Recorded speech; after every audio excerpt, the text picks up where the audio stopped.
Meeting थी, आप वहाँ से वॉकआउट क्यों किया? देखिए, हम आज जो मीटिंग हुई थी वो गवर्नर साहब की अगुवाई में हुई थी।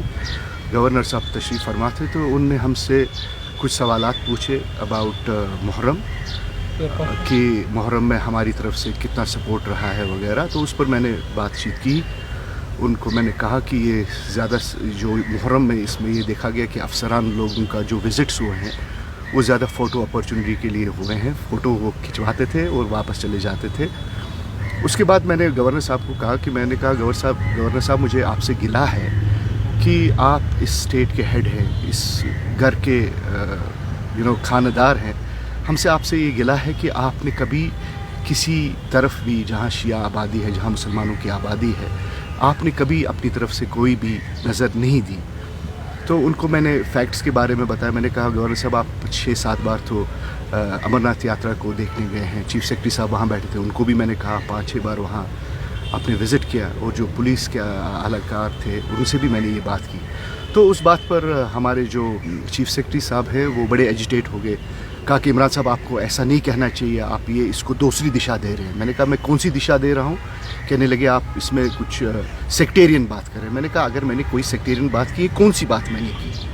कहा नहीं, आप कहते हैं कि हमने ज़्यादा अमरनाथ पर। मैंने कहा ये तो फैक्ट है, अमरनाथ यात्रा के लिए आप करते हैं और हम भी हैं, हम भी उसको अमरनाथ यात्रा को चाहते हैं कि वो सफल हो। उसके बाद मैंने उनको कहा कि अगर उसके साथ आपने इतना इंटरेस्ट लिया, हमारे साथ भी। तो जब चीफ सेक्रेटरी एजिटेट हुए तो गवर्नर साहब चुप करके बैठे थे, लेकिन चीफ सेक्रेटरी साहब ने जब ये इल्ज़ामात मुझे दिए कि आप सेक्टेरियन बात करना चाहते हैं, तो मैंने चीफ सेक्रेटरी साहब को कहा, मैंने कहा मैं ये बर्दाश्त नहीं कर सकता हूँ कि आप ऐसे कहेंगे कि इमरान अंसारी सेक्टेरियन है। तो उस पर गवर्नर साहब उठे तो उन्होंने कहा आप चुप बैठिए, इनको पहले बात करने दीजिए। मैंने कहा गवर्नर साहब ये मुझे सेक्टेरियन कह रहे हैं और ये जो मीटिंग है ये रिकॉर्ड हो रही है, इससे ये मालूम होता है कि मैं सेक्टेरियन हूँ। मैं नहीं चाहता हूँ कि ऐसी बात बाहर निकले कि मैंने किसी एक पर्टिकुलर किसी रिलीजन के बारे में कहा। तो उस पर गवर्नर साहब ने कहा कि आप बैठिए। उनका यही था, बिल्कुल डिक्टेशन की तरफ था कि आप बैठिए। तो मैंने गवर्नर साहब को कहा सर, गवर्नर साहब हम यहाँ किसी और चीज़ के लिए आए थे, मैं डिक्टेशन पसंद नहीं करता हूँ और मैं मीटिंग से चला गया।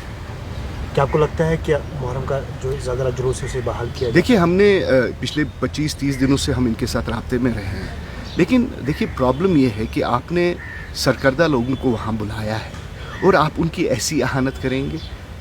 क्या ऐसा हो सकता है कि ऐसे चीफ सेक्रेटरी साहब और किसी स्टेट के अगर चीफ सेक्रेटरी साहब हों और वो ऐसे अल्फाजों में एक नुमाइंदे से ऐसे बात कर सकते हैं? देखिए ये एटीट्यूड, जो ये अफसराना एटीट्यूड है, यही कश्मीर को ले डूबा है।